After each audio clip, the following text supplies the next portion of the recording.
Initial excitement. Napotro. The honeymoon phase. A recruiter calls with an offer that pays 30% more than your current salary. Before she finishes describing the benefits package, your heart rate increases. You find yourself smiling for the first time in weeks. That evening, you can't stop talking about it. The modern office space, the innovative team, the chance to finally use skills you've been developing in secret on weekends. You sleep better that night than you have in months. Your partner comments the next morning that you look different, lighter somehow. This isn't relief, it's intoxication. When we encounter something new, a job opportunity, a romantic prospect, a creative project, a business idea, our brains don't respond with calm assessment. They flood us with dopamine, the neurotransmitter that doesn't actually create pleasure but rather anticipation of reward. It's the chemical that made our ancestors excited about potentially finding food over the next hill, and it's the same one that lights up gambling addicts' brains when they hear slot machines. Newness triggers a neurological cascade that feels like falling in love because, in a sense, it is. The first 3 months at that new job feel like vindication. You arrive early not because you're anxious, but because you're genuinely eager. Meetings that would have felt tedious at your old company seem dynamic, full of possibility. Your new colleagues are brilliant, funny, refreshingly different from the people you left behind. You volunteer for projects. You contribute ideas in brainstorming sessions. When friends ask how it's going, you hear yourself using words like energized and aligned and exactly what I needed. Your brain is lying to you, not maliciously. It's doing exactly what evolution designed it to do. Dopamine spikes highest not when we achieve something, but when we anticipate achieving it. The possibility of reward activates our neural circuitry more intensely than the reward itself. Ken 2024. This is why the first bite of a food you've been craving tastes better than the fifth. Why new relationships feel more intense than established ones. Why we scroll social media hunting for that next interesting post rather than rereading yesterday's feed. Research has shown that dopamine levels rise sharply in response to cues predicting a reward, not necessarily in response to the reward itself. Neuroscientific studies have demonstrated that over time, dopamine responses shift from the reward itself to the cue that predicts the reward. This mechanism, known as reward prediction error, suggests that dopamine neurons fire based on the difference between expected and actual outcomes, with the strongest neurological highs coming from surprise or novelty. The phenomenon has a name in relationship psychology: limerence. That obsessive, all-consuming infatuation that characterizes early romance, where the other person seems perfect and every interaction carries electric significance. But limerence doesn't just happen with people. We experience it with jobs, cities, creative projects, business ventures, fitness regimens, spiritual practices. Anything new enough to trigger our brain's reward prediction system can generate that same cocktail of dopamine, norepinephrine, and decreased serotonin that makes early-stage romantic love feel like a mental illness, because neurologically it resembles one. Research indicates that limerence involves brain chemistry activating reward pathways with dopamine and norepinephrine and is associated with low serotonin levels, which are linked to obsessive thinking patterns. While not classified as a mental disorder itself, limerence can overlap with conditions such as anxiety disorders, obsessive compulsive tendencies, and depression, with brain scans of individuals in intense romantic infatuation showing patterns similar to obsessive compulsive tendencies. What makes this particularly insidious is that the intensity itself feels like evidence. When you felt this excited about your current job during the first month, before it calcified into routine dissatisfaction, that enthusiasm seemed to prove you'd made the right choice. So when you feel it again about something new, your brain interprets the sensation as confirmation. This time it's real. This time it's different. This time you've finally found the thing that will sustain you. The feeling becomes its own justification. A man leaves his wife for someone he met at a conference. The new relationship feels profound in a way his marriage hasn't in years. They text constantly, finding endless topics of conversation. The sex is intense, exploratory, nothing like the predictable routine he'd fallen into at home. He tells his friends he's never felt this kind of connection before. 6 months later, he's irritated by her texting frequency. A year later, they're having the same arguments about household responsibilities that he had in his marriage. The dopamine has normalized. His brain has adjusted to the new baseline.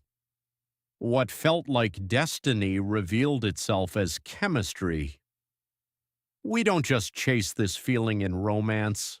The entrepreneur who starts business after business, each one burning bright for 6 months before fading into complicated logistics and tedious administration.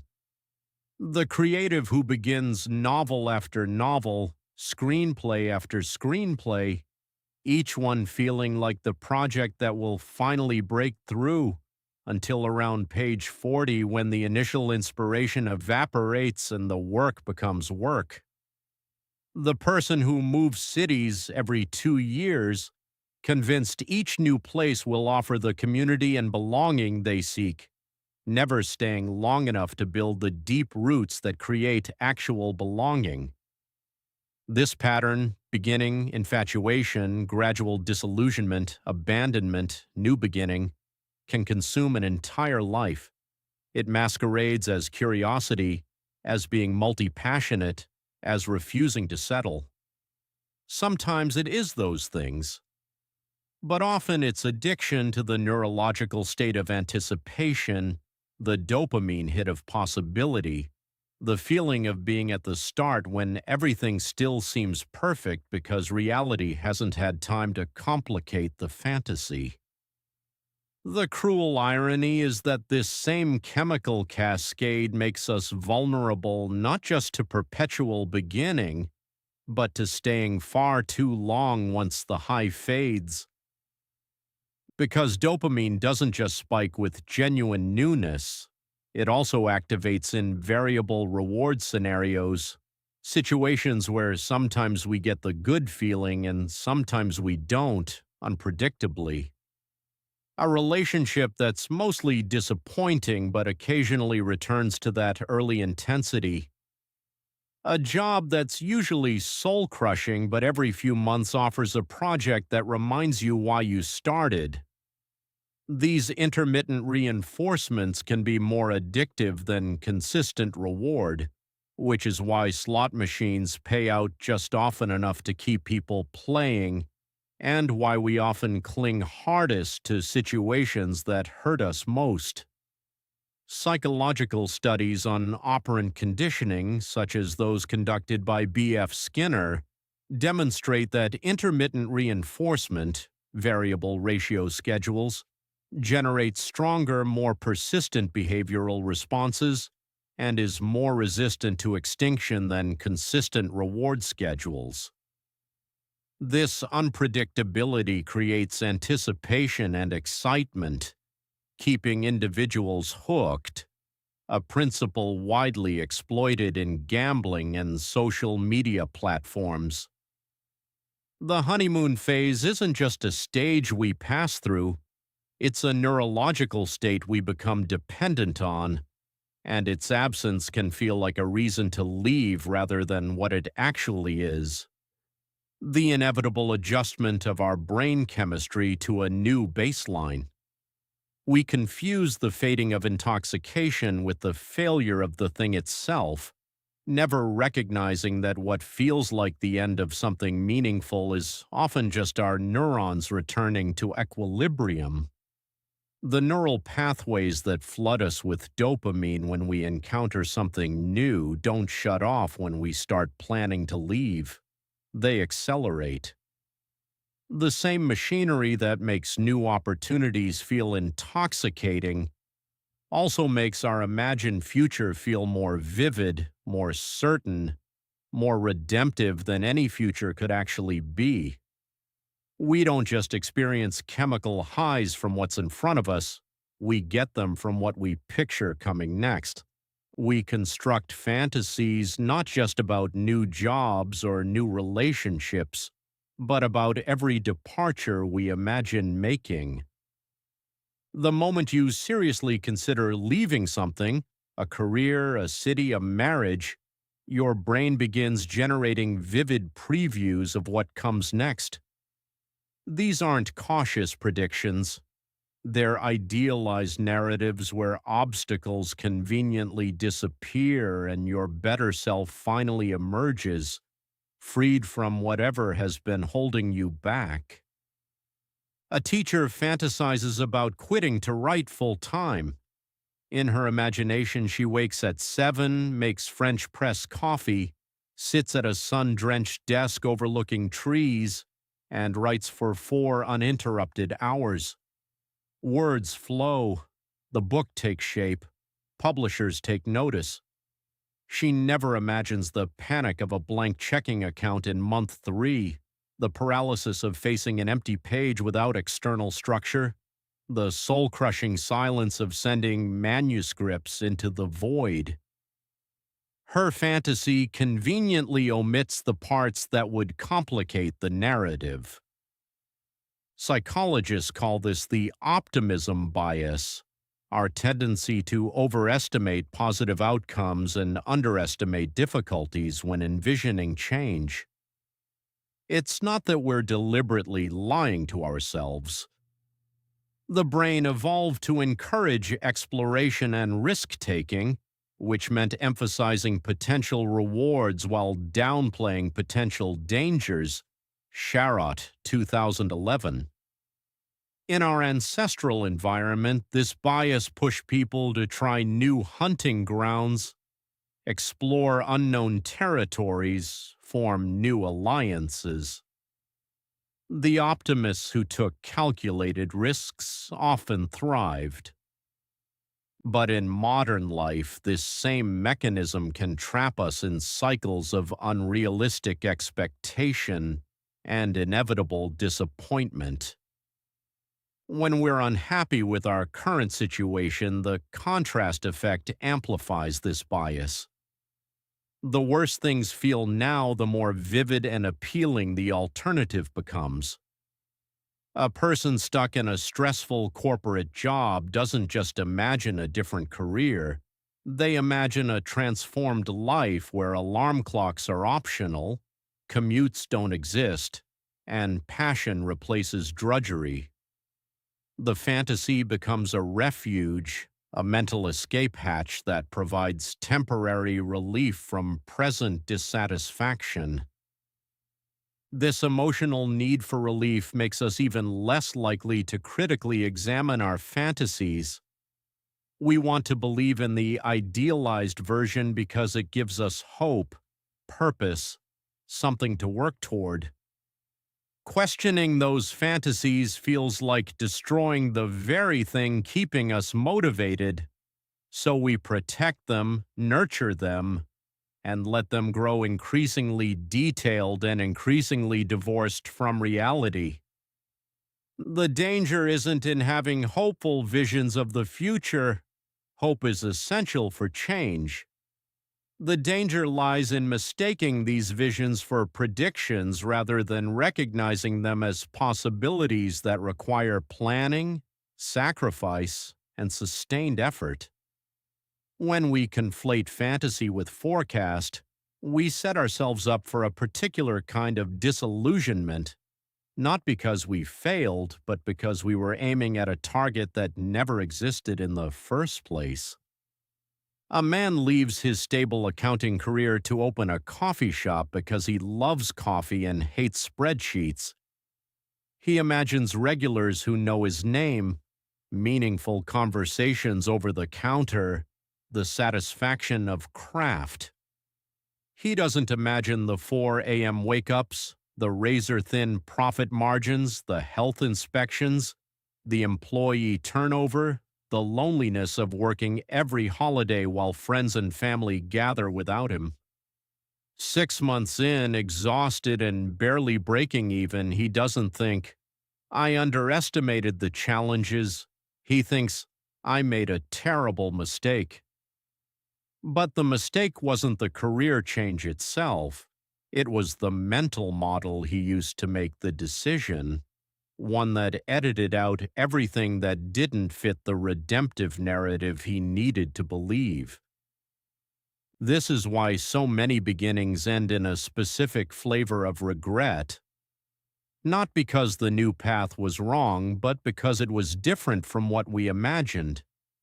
And we imagined it wrong not randomly, but systematically, in ways that made change seem easier, more transformative, and more immediately rewarding than it could ever be. What makes this particularly devastating is the timeline. Our fantasies typically compress years of gradual development into months of immediate transformation. We imagine quitting the corporate job and finding fulfillment within weeks, not recognizing that building a sustainable alternative might require 3 years of financial instability and identity confusion. We picture leaving the marriage and immediately feeling lighter, not anticipating the 18 months of loneliness and self-doubt that often follow even necessary endings. The compression isn't accidental. Our brains struggle with delayed gratification, so we unconsciously edit our mental movies to show faster results than reality typically delivers. We imagine the destination without the journey, the outcome without the process, the transformation without the dark middle stretch where nothing works and everything hurts. Research on effective forecasting, our ability to predict how we'll feel in future situations, consistently shows we're terrible at it. We overestimate how happy positive events will make us and how long that happiness will last. We underestimate our ability to adapt to negative circumstances. Most critically, we fail to account for all the mundane factors that will actually shape our daily experience in the new situation we're fantasizing about. The solution isn't pessimism, it's realistic optimism, maintaining hope while deliberately seeking out information that challenges our rosiest assumptions. Schneider, 2001. Before leaving, we need to talk to people who've made similar transitions and ask them not about their successes, but about their surprises. What didn't they anticipate? What turned out to be harder than expected? What skills or resources did they wish they'd developed beforehand? These conversations won't kill genuine opportunities. They'll just make our mental maps more accurate, which means we're more likely to reach the destination we're actually aiming for rather than the mirage we constructed to justify the journey. Energy and optimism. Pick one thing you're currently in the early months of. a job you started less than 6 months ago, a relationship that still feels electric, a creative project that has you waking up with ideas, a side business that's finally gaining traction. Now do something that will feel uncomfortable.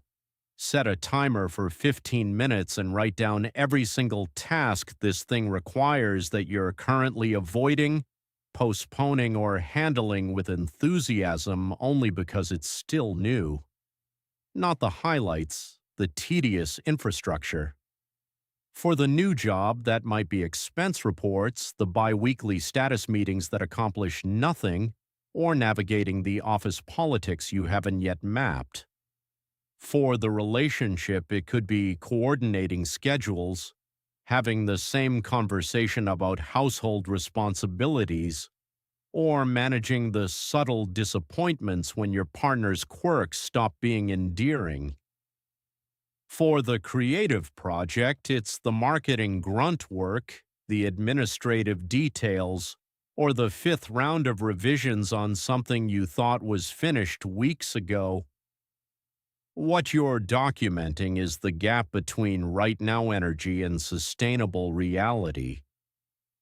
The beginning phase operates on a psychological fuel that isn't designed to last.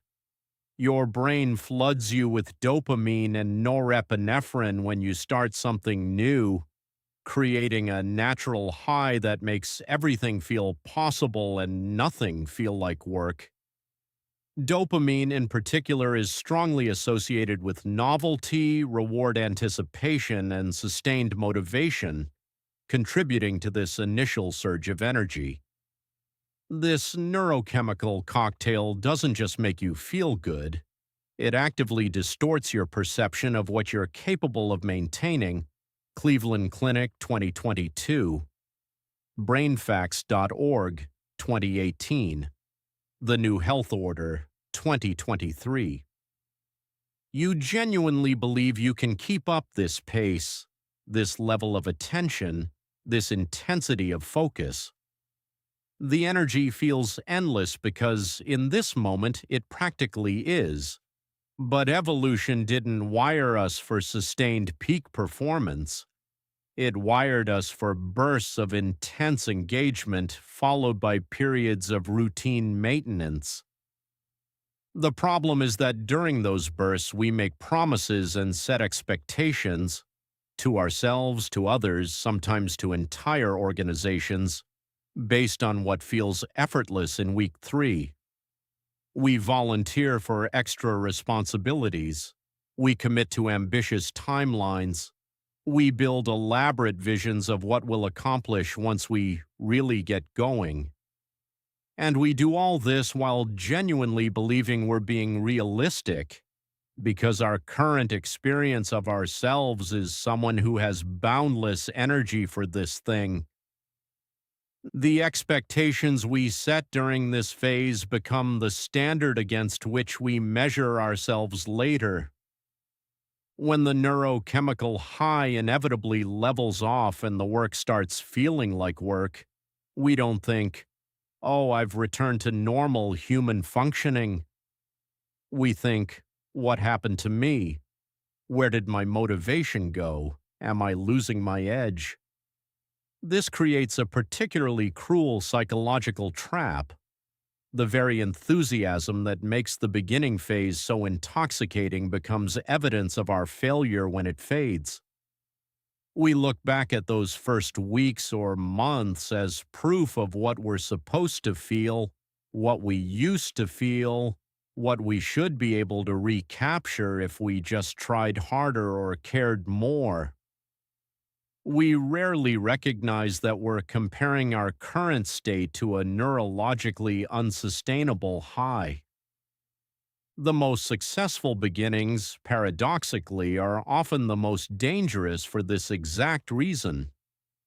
When something starts spectacularly well, when the new job comes with immediate wins, when the relationship feels like you've found your person, when the project gains traction faster than expected, the contrast with later reality becomes even more jarring.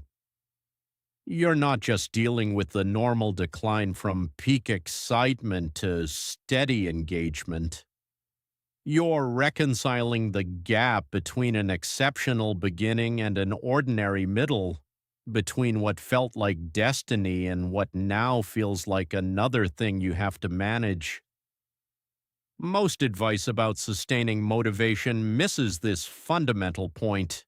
It focuses on discipline, systems, accountability, all useful tools, but none of them address the core issue. The issue isn't that you lack the ability to persist. It's that you set the bar during a phase when your brain was chemically incapable of assessing what normal persistence would actually require. Understanding this doesn't make the eventual decline in energy any less uncomfortable, but it does offer something valuable: permission to renegotiate with reality. When you recognize that your week 3 self was operating under the influence of a temporary neurological state, you can stop treating that version of yourself as the baseline. You can ask different questions, not "how do I get back to feeling that way?" but "what does sustainable engagement with this thing actually look like?" Sometimes the answer is that it looks different than you imagined, but still worthwhile. Sometimes it's that the gap between the high energy beginning and the sustainable reality is too wide to bridge. Both answers are valid. Both require facing the reality that your initial energy, while genuine, was never meant to last forever. Take your list of tedious tasks from the 15-minute exercise. Pick 3 that you've been avoiding most aggressively. Schedule them for this week, specific days, specific times, and complete them while paying attention to your internal resistance. Notice what your mind does when you sit down to reconcile expense reports or draft that email you've been postponing. Does it generate elaborate justifications for delay? Does it suddenly remind you of 6 more urgent tasks? Write down these evasion patterns because they're previewing what your relationship with this thing will look like 6 months from now when the dopamine has fully receded. Then ask yourself one brutally honest question: can I build a life around this when it feels ordinary? Not can I push through or can I make myself do it, but whether you can genuinely sustain engagement when the tasks feel exactly like tasks, when colleagues reveal their annoying habits, when the relationship requires negotiation instead of flow. Some things are worth the mundane middle, some aren't. But you can't know which category this falls into if you're still measuring everything against week 3. When we share our dreams with others, something fascinating happens beneath the surface of our consciousness. We don't just tell people about our new job, relationship, or creative project. We hand them a piece of our future self. The moment those words leave our lips, we've created witnesses to our intentions. These witnesses, whether they mean to or not, become part of our psychological landscape, shaping how we experience the journey ahead. Social accountability transforms a private decision into a public declaration. Lewin, 1947. Gallwitzer, 1999. Research indicates that making commitments publicly can significantly increase the likelihood of follow-through, as individuals feel a stronger obligation to fulfill promises made in front of others. Our brains treat these declarations seriously, even when the conversations feel casual. When your friend asks how the new business is going, or your family inquires about that certification program you mentioned, You're not just exchanging information, you're navigating a complex web of expectations, both real and imagined. The simple act of updating someone on your progress activates neural pathways associated with reward and punishment, approval and disappointment. We become acutely aware that others are watching, waiting to see if we'll succeed or fail. This awareness can fuel remarkable persistence, pushing us forward on days when our internal motivation falters. But it also creates a psychological trap that makes walking away feel like public humiliation rather than a private choice. The validation we receive in those early conversations carries disproportionate weight. When someone expresses excitement about your new direction, tells you how brave you are, or says they always knew you'd do something like this, their words become woven into your motivation. External validation feels intoxicating during the honeymoon phase because it confirms that our excitement is justified and our judgment is sound. These affirmations from others create an emotional high that reinforces our commitment, making the new endeavor feel not just personally meaningful but socially significant. Yet this external support system, however well-intentioned, becomes another form of investment we're reluctant to abandon. The colleague who congratulated you on the career change, the parent who finally seemed proud of your direction, the friend who said they were inspired by your courage, they all become invisible stakeholders in your decision. Their approval isn't just pleasant, it becomes entangled with your sense of self-worth and social identity. The thought of later admitting that things didn't work out, that you're changing course again, can feel unbearable. We imagine their disappointment, their judgment, or worse, their pity. Even when these fears are exaggerated or entirely unfounded, they exert real psychological pressure. This dynamic explains why we often persist long after our private doubts have taken root. The version of ourselves we presented to others, confident, certain, energized, becomes a role we feel obligated to maintain. Admitting uncertainty or dissatisfaction feels like breaking a contract, like proving that the skeptics were right all along.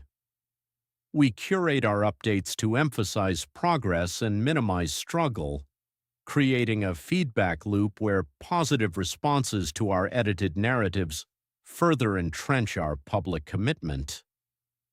The gap between our private experience and public presentation widens, and that gap itself becomes another reason why leaving feels impossible.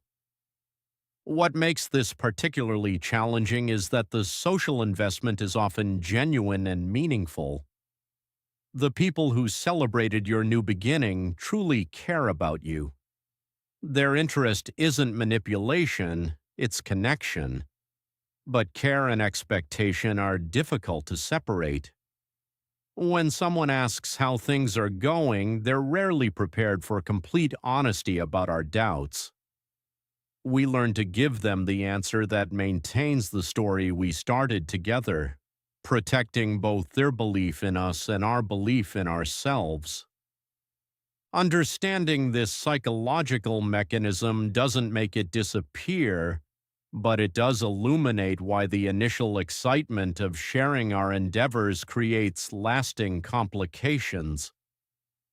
We're not just committed to the thing itself, we're committed to the version of ourselves we revealed when we were most optimistic, most certain, most excited about the possibilities ahead. The neurochemical cascade that creates early excitement operates on a timeline measured in weeks or months, not years. Your dopamine response to that new job peaks during anticipation and initial engagement, then gradually returns to baseline. However, the social architecture you've built, the announcements, the celebrations, the identities you've claimed in public, doesn't fade on the same schedule. This mismatch creates a dangerous asymmetry. Your private experience shifts from intoxication to ordinary reality while your public commitment remains fixed at peak enthusiasm. 6 months from now, when the job starts feeling like just another job, you'll still be the person who told everyone this was your dream opportunity. A year from now, when you're considering whether to stay or leave, one voice in your internal debate will be all those conversations where you defended this choice, celebrated this transition, staked your credibility on this being the right move. You won't just be evaluating the opportunity itself, you'll be evaluating whether you can face the people you told. Recognizing these forces doesn't mean you should stop sharing your excitement or seeking support. Connection matters. Celebration matters. But it does mean understanding that every conversation during the honeymoon phase creates psychological weight you'll carry later. The energy and optimism you feel right now are real, but they're also temporary. The social investment you're building is equally real but far more durable. What comes next isn't about maintaining peak excitement. That's neurologically impossible. It's about learning to distinguish between what you actually want to sustain and what you feel obligated to sustain because of who's watching.